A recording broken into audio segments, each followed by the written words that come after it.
Today, we are going to discuss Dr. Amy Ackerman's performance consulting model. Her model consists of three phases: pre-intervention, intervention, and post-intervention. This model consists of the steps taken by performance consultants working towards performance improvement. Her first phase is pre-intervention. Step one is to form a partnership.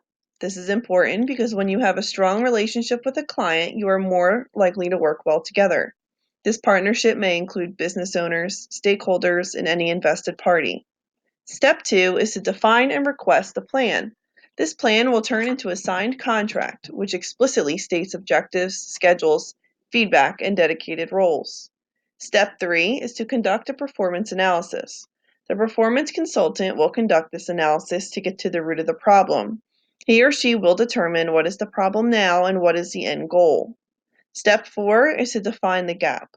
What or where is the gap between what is happening and what should be happening? All vested parties then agree on the gap and sign another contract. The second phase is intervention. Step five is to define objectives. These objectives must include an action, a behavior, and time constraints. But most importantly, they must be measurable. All vested parties will review these objectives and then agree on them. Step six is to select and design interventions.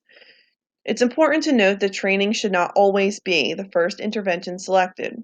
There are other options, such as implementing a reward system or even restructuring your employees.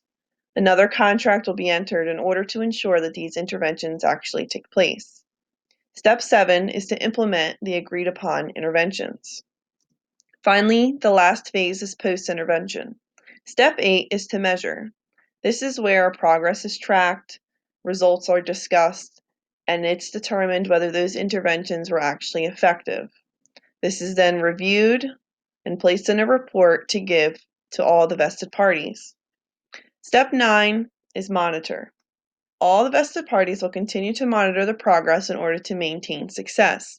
It's important that once you determine which interventions actually work, that you don't stop pushing towards your success. You have to keep going and you have to keep implementing these interventions to keep your success.